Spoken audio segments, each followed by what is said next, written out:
Maintenant, on va voir une intervention de Sylvain Lavallée, qui est doctorant en études cinématographiques. Il travaille donc sur les acteurs et les actrices, les stars en particulier, afin de réfléchir à la question de l'écriture sur le cinéma. Et après donc une maîtrise sur Tom Cruise et le perfectionnisme moral chez Stanley Cavell, ses recherches portent maintenant sur les interrelations entre les discours et les œuvres, la cinéphilie et la place du jeu dans la critique et à l'université. Donc, critique de cinéma depuis 2009, ses réflexions ont d'abord vu le jour dans les revues Panorama Cinéma, Hors Champ et 24 Images, où Sylvain Lavallée est encore aujourd'hui un collaborateur régulier. Il était déjà ouvert, il est juste bien caché. Ok. Mais je vais départager l'écran. Avant, oui. Bon, attends, je passe là tout ça, c'est partager.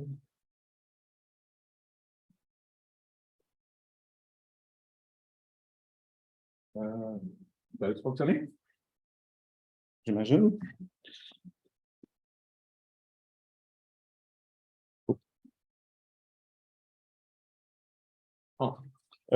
Bonjour à tous et à tous. Merci pour l'invitation à ce colloque, aux organisatrices. Merci à ceux qui sont ici pour m'écouter. Donc, je suis ici pour vous parler de l'art perdu du faux souvenir télévisuel et donc, par le fait même, de mon amour pour X-Files.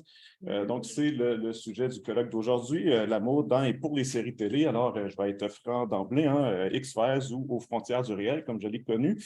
C'est une série qui a une place privilégiée dans ma vie. Donc, c'est une œuvre qui m'a accompagné depuis ses débuts dans les années 90. Petit préambule qui s'est improvisé hier. En fait, je pensais commencer d'emblée dans mon sujet, mais en vous entendant parler, je me suis dit que je ferais mieux de me positionner un peu en introduction parce que cette question de la légitimation, en fait, de l'objet d'études en milieu académique et de la porosité des discours entre l'université et le reste du monde, ce sont des sujets qui me tiennent particulièrement à cœur. Et puis finalement, en écrivant cette introduction hier, je me suis dit que je la trouvais trop longue et encombrante, pour ne pas dire trop académique. Alors finalement, j'ai décidé de ne pas le faire et d'en rester ici parce que mon souhait, c'est que ma méthode d'approche parle par elle-même, en fait. Donc, d'ailleurs, j'ai l'impression d'en avoir déjà trop dit. Je vais rentrer immédiatement dans le sujet. D'habitude, j'évite les extraits dans des colloques, mais je pense que là, ça va être important de vous montrer quelques images de X-Files. Alors, avant que je dise quoi que ce soit, on va regarder ensemble un extrait donc, de ces personnages qui ont été ici importants pour moi. Normalement, ça devrait fonctionner.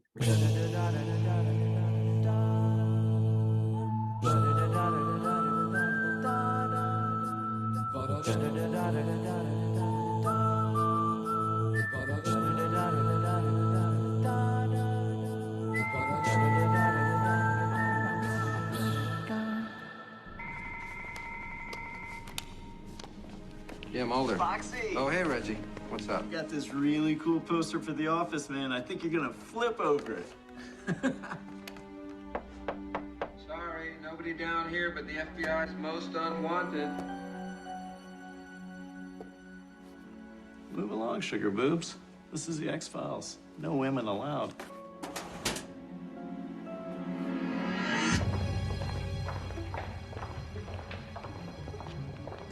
That guy is so creepy. Changes world history. And then Columbus never discovers America. Man never lands on the moon. The U.S. never invades Grenada. Wait. What's this about Grenada? Guys, if this turns out to be Killer Cats, I'm gonna be very disappointed. She's their mother. Wait, if she's their mother, how can she be their... Oh boy.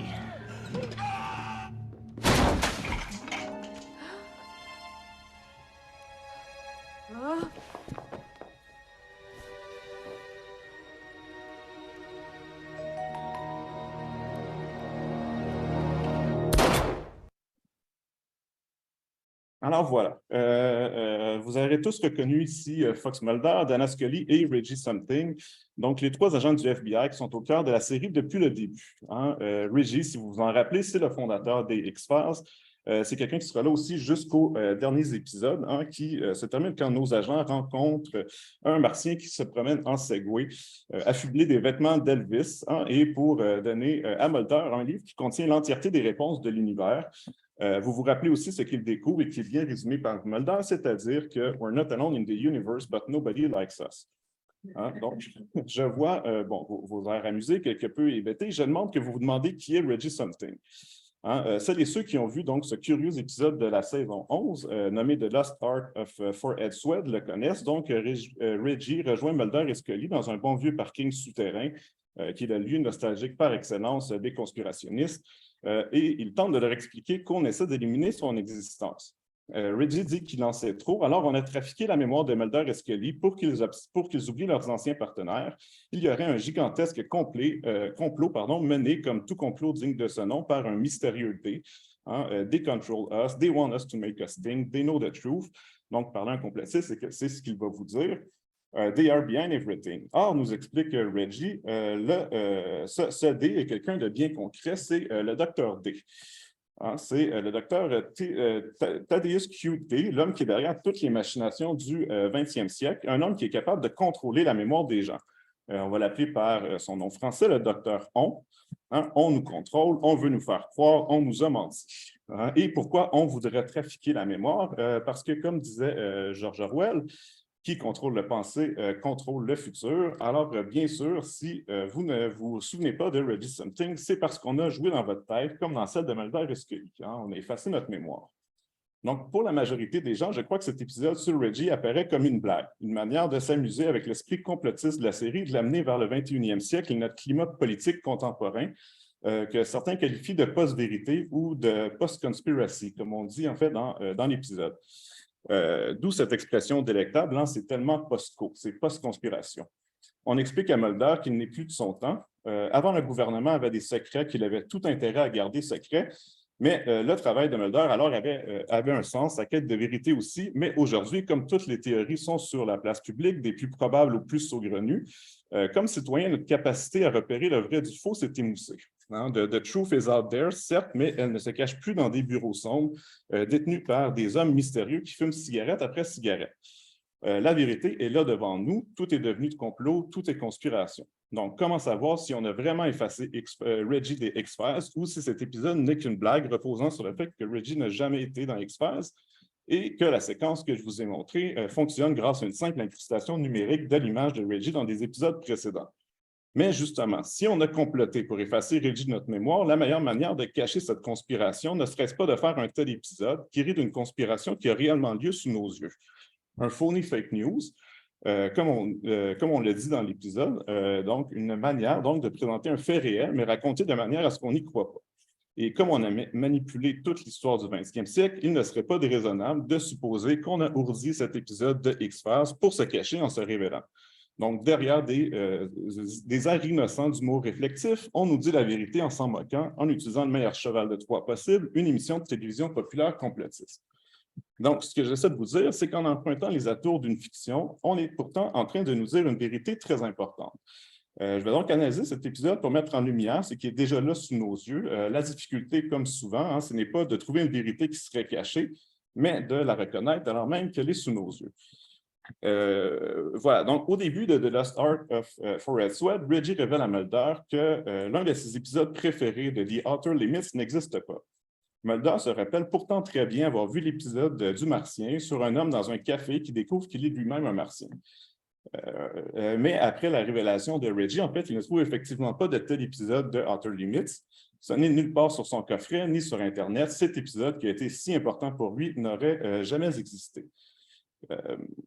Voilà, il s'agirait donc d'un faux souvenir, mais pas de n'importe quel faux souvenir, puisque c'est un souvenir qui témoigne d'un amour profond envers un objet télévisuel, et puisqu'il est en partie à la source de la fascination de Mulder pour le surnaturel.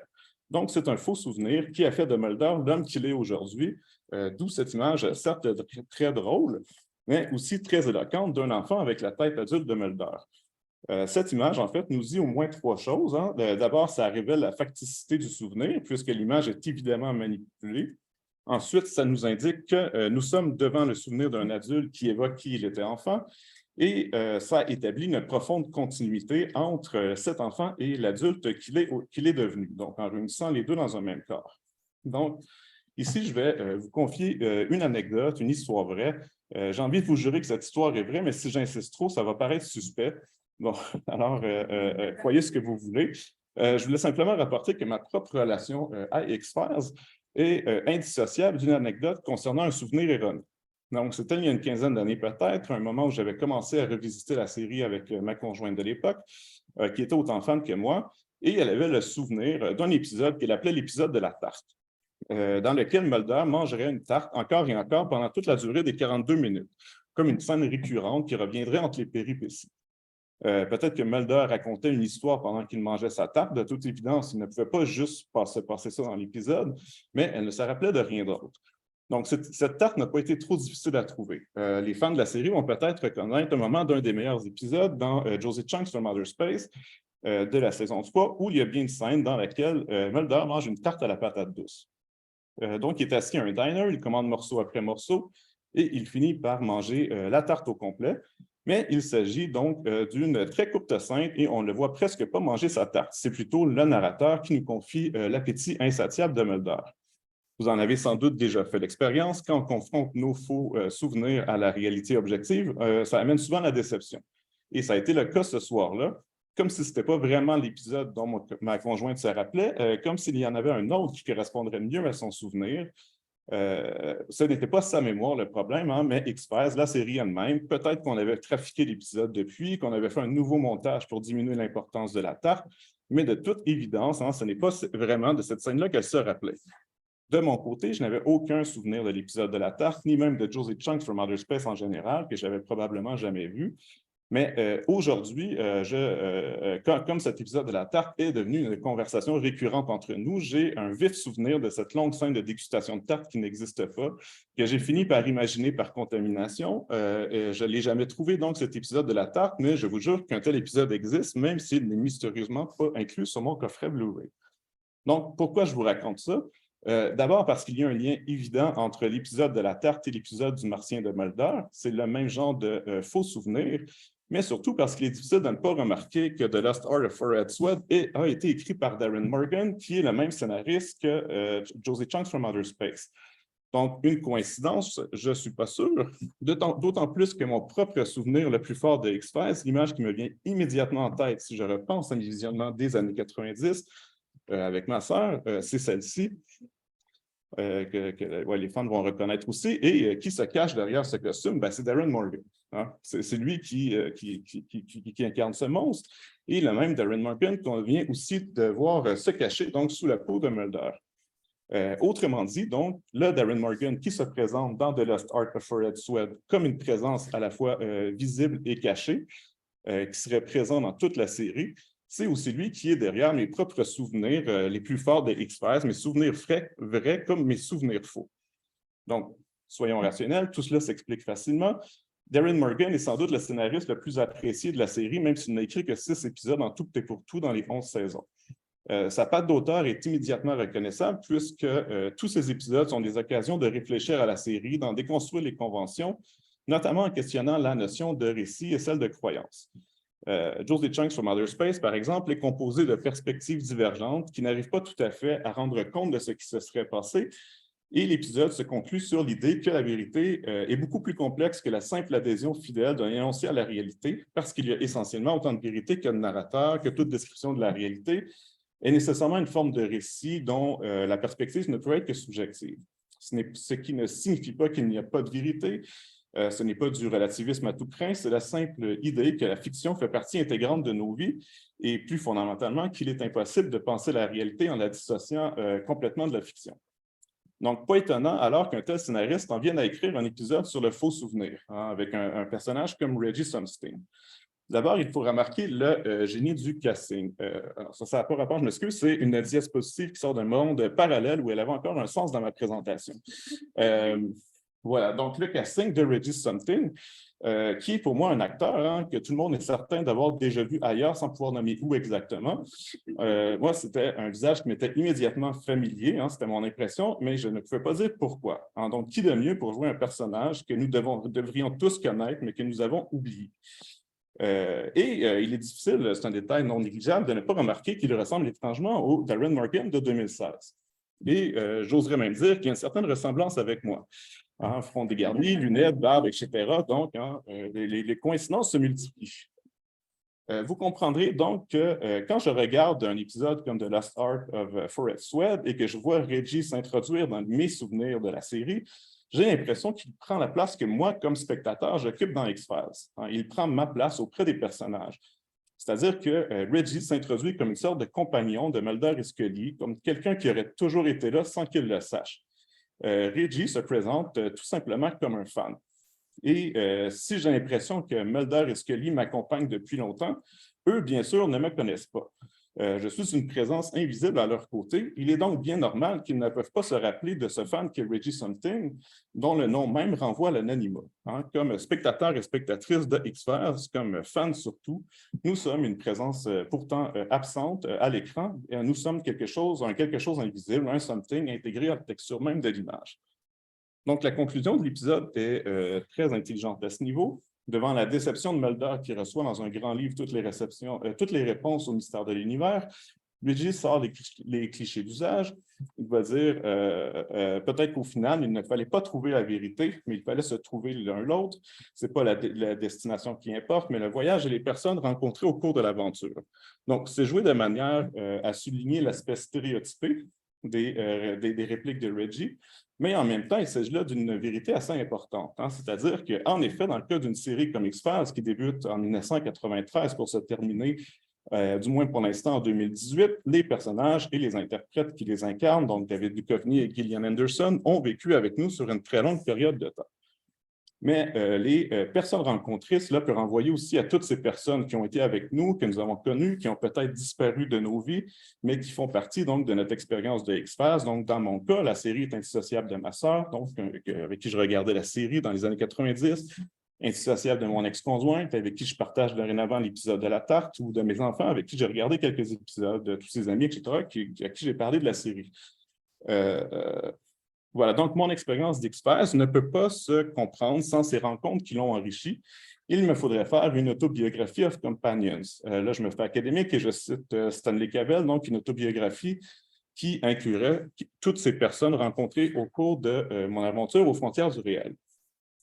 Donc, peu importe comment la série se conclut, nous dit Reggie, peu importe si la fin apparaît insatisfaisante, nous aurons donc toujours la mémoire de ce temps passé ensemble. Personne ne peut nous voler nos souvenirs ou les modifier de manière à ce que nous doutions nous avoir déjà rencontrés, rajoute-t-il dans une touche ironique, puisque bien sûr, ces mémoires auraient été volées, dans le cadre de l'épisode du moins. Et là, ma critique rencontre un problème, puisqu'il faut bien se demander d'où provient cette peur de se faire voler ses souvenirs. Si Reggie se représente un simple fan qui confie son amour pour la série, de quoi a-t-il peur exactement? Ma première intuition, c'est qu'il est un peu comme un fan qui se plaindrait qu'on a volé son enfance. Mais je ne trouve pas cette réponse tout à fait satisfaisante, ou en tout cas, elle est incomplète, et je pense que l'épilogue de l'épisode peut nous aider. Nous y voyons, entre autres, Mulder qui retrouve enfin son épisode du Martien. Mais il découvre qu'il provient d'une autre émission de télévision de science-fiction, peu connue, qu'il avait confondue à The Outer Limits. Il en est déçu, il est frustré, parce que pour Mulder, the truth is out there. La vérité se trouve sur son VHS qui contient l'épisode. Il ne voit que la fausseté de son souvenir et l'importance personnelle lui échappe. Il ne voit pas que la vérité de son souvenir tient à l'influence qu'il a eue sur sa vie. Et à cette attitude, l'épisode va opposer celle de Scully, qui, elle, va confier un souvenir d'enfance à propos d'une marque de Jell-O à 3 étages qu'elle adorait, une marque qu'elle a cherchée toute sa vie, mais qu'elle n'a jamais retrouvée jusqu'à ce que Reggie lui ramène une boîte.